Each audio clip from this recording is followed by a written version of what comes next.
So I appreciate Ashley speaking a bit to the background of the text we're going to look at today. It's Genesis chapter 45, verses 1 through 15. That can be found on page 42 of your Pew Bible if you'd like to follow along. Joseph indeed is a favorite child of Jacob. He is the child of Jacob and Rachel. And Dad's shown some preferential treatment. He's given Joseph an amazing robe, which initially makes the brothers upset. I think those of us who have siblings and have sensed preferential treatment, well, a nice shiny robe or our version of that might send us over the edge a little bit, or create a distant memory of that you might have of preferential treatment in your family. But what really sends the brothers over the edge is that Joseph has a dream about all his brothers bowing down to him. And Joseph didn't use too much discretion as a 17-year-old. He tells his brothers this dream. And then he goes and he has another dream and tells his mom and dad that even they bow down to him. And it's not too far after that Joseph's out in the field where his brothers are, and they decide they should kill him. And then one of the brothers speaks up and says, I don't think that's too great of an idea. So they throw him in a pit. And when some Ishmaelites come on by that pit, the brothers decide to sell him into slavery. And he gets brought down to Egypt. Joseph does, and ends up being a house servant for Potiphar. Potiphar's wife's attracted to him. And he runs away, but then Potiphar's wife says he tried to lie with me, and Joseph gets thrown in prison. Well, while he's in prison, he interprets some dreams, and after many years, Pharaoh gets wind that he has interpreted dreams accurately, and Joseph comes to share and interpret Pharaoh's dream. And he predicts that there's going to be a famine. There's going to be great crops for 7 years, and then a famine for 7 years. And Pharaoh is so taken with this that he makes Joseph second in command. And during the famine, guess who comes to visit Joseph? Well, his brothers, who put him in that pit, who wanted to kill him, come down because they need food. Their people need food. And in the first two interactions with Joseph, they have no idea that it's Joseph they're talking to, that they're pleading with to get grain. And there are some ups and downs in those interactions, some going back and forth between the land of Canaan and Egypt. And so what we're about to read is their third interaction. So listen to the Spirit's movement in these words. Then Joseph could no longer control himself before all those who stood by him, and he cried out, "Send everyone away from me." So no one stayed with him when Joseph made himself known to his brothers. And he wept so loudly that the Egyptians heard it, and the household of Pharaoh heard it. Joseph said to his brothers, "I am Joseph. Is my father still alive?" But his brothers could not answer him. So dismayed were they at his presence. Then Joseph said to his brothers, "Come closer to me." And they came closer. He said, "I am your brother Joseph, whom you sold into Egypt. And now do not be distressed or angry with yourselves because you sold me here. For God sent me before you to preserve life. For the famine has been in the land these 2 years, and there are 5 more years in which there will be neither plowing nor harvest. God sent me before you to preserve for you a remnant on earth, and to keep alive for you many survivors. So it was not you who sent me here, but God. He has made me a father to Pharaoh, and lord of all his house, and ruler over all the land of Egypt. Hurry and go up to my father and say to him, thus says your son Joseph, God has made me lord of all Egypt. Come down to me, do not delay. You shall settle in the land of Goshen, and you shall be near me. You and your children and your children's children, as well as your flock, your herds, and all that you have. I will provide for you there. Since there are 5 more years of famine to come, so that you and your household and all that you have will not come to poverty. And now your eyes and the eyes of my brother Benjamin see that it is my mouth that speaks to you. You must tell my father how greatly I am honored in Egypt and all that you have seen. Hurry and bring my father down here. Then he fell upon his brother Benjamin's neck and wept, while Benjamin wept upon his neck. And he kissed all his brothers and wept upon them.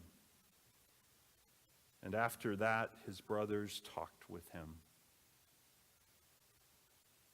The word of the Lord. Let us pray.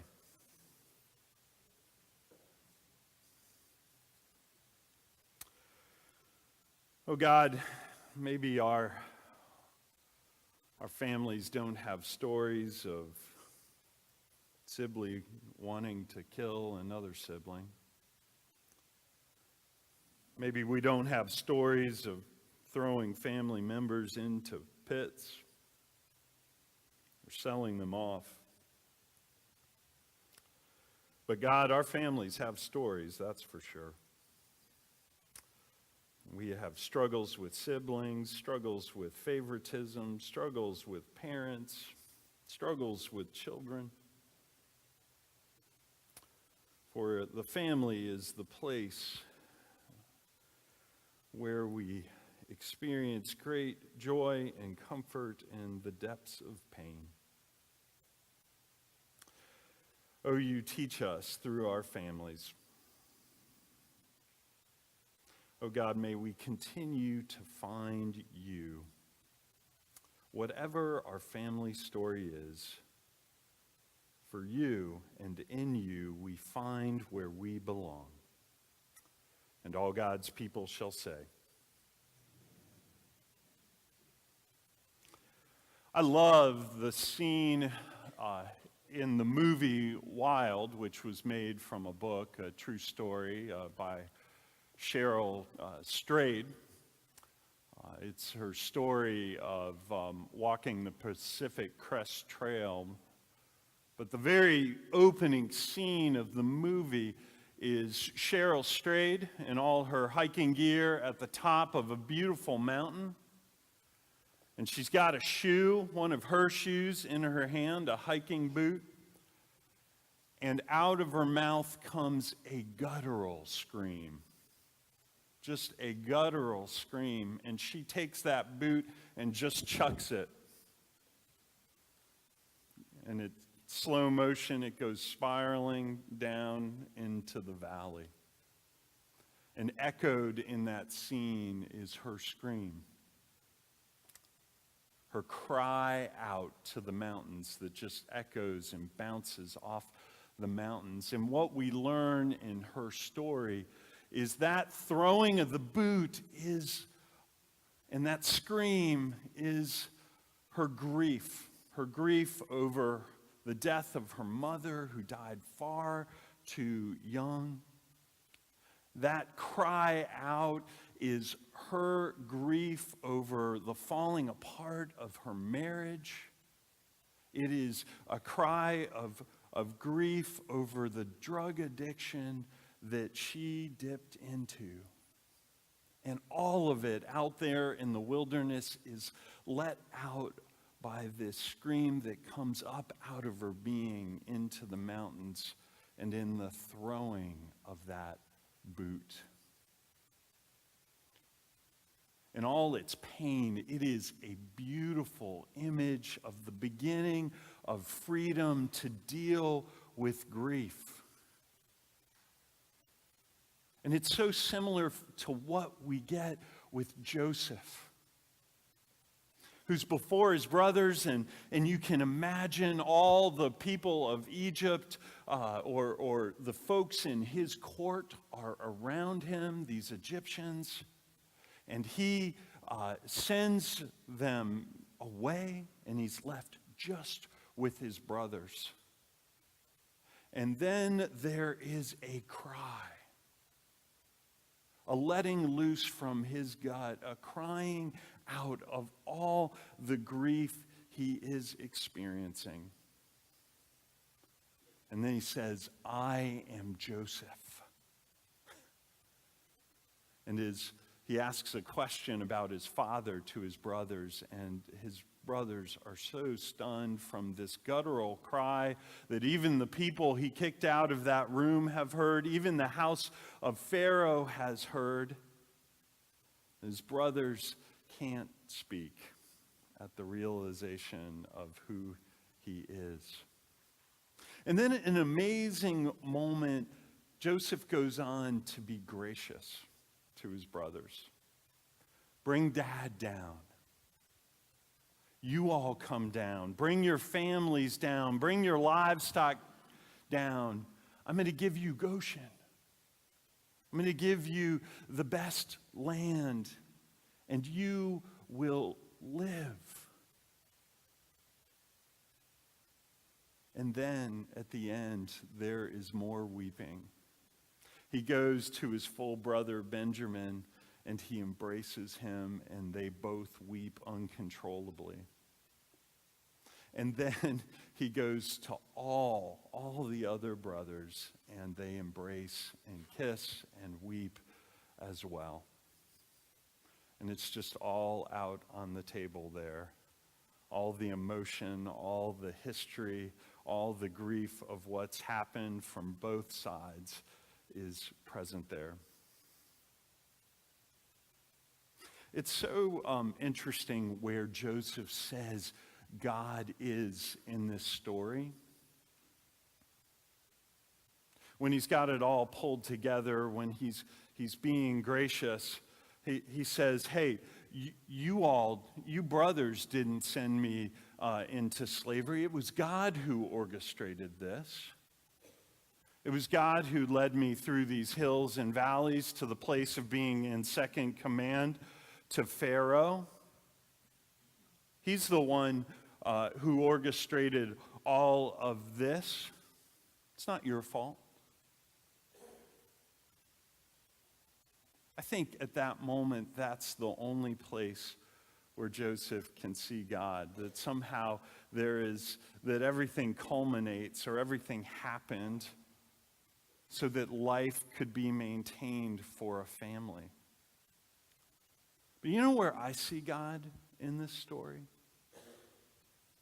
I see God in the beginning and the end of this story, where Joseph has cleared out the room and it's just his brothers, and he lets out a cry of all cries that is heard throughout the land. That is where I see God. In that guttural release, that beginning of freedom from grief, that uncontainable shout of pain from what has happened. I see God right in there. And the other place I see God is in the very end, where all the making sense of what happened has been done and stopped talking about, and he just breaks down again, and Benjamin breaks down again, and they embrace and weep, and the brothers who wronged him embrace and weep, and it is out of control. It is tears, it's snotty, it's a mess, but it's beautiful. All that pain and all that emotion in that moment is right where God is. That's where I see God in the story. You know, about 2 weeks ago, 3 weeks ago, we had a prayer meeting in Westminster Hall for Sunday school. And Rob Duggins had called me up and said, Mac, could we have a time of prayer during the Sunday gathering in light of the shootings that happened in Las Vegas? And I said, sure, I'll just forgo my normal class and we'll have a time of prayer. And so we had about 8 folks in there.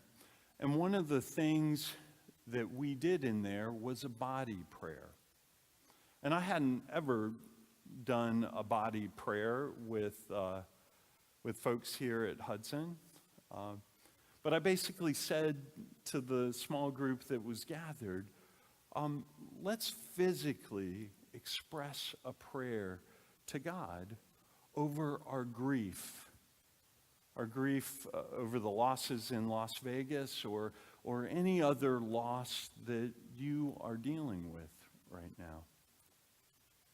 And I was very proud of the group to have the courage to express their grief physically. It's not an easy thing to do in a culture that kind of teaches us to hold it all together. The first time I ever saw a body prayer, I was in a small group, and a woman in that group shared that not only she had lost one husband to cancer, but she had lost 3 husbands to cancer and was dealing with that grief. And the group leader invited us all to express our grief with our bodies. And this woman went first. And what she did is she got down on the ground and she just did this. Just hit the chair over and over. And all of us were so touched and moved by the honesty that she shared physically, showing us the grief that was going on within her. And we followed her lead, each of us, physically expressing our grief. So maybe God laid out the plans for Joseph to go down to Egypt. Maybe it was all God's plan for the ups and downs and for him to be neatly second in command of the Egyptians. But I'll tell you where I see God. I see God in the reckless abandon of a scream off a mountain of Cheryl Strayed, yelling out her grief of the loss of her mother and the loss of her marriage. I see God in Joseph shouting so loud over the course of his life. And I see God in the woman who pounded the chair. For those are the beginnings, those physical expressions are the beginnings of true freedom and life and reconciliation with ourselves and with each other. Let us pray.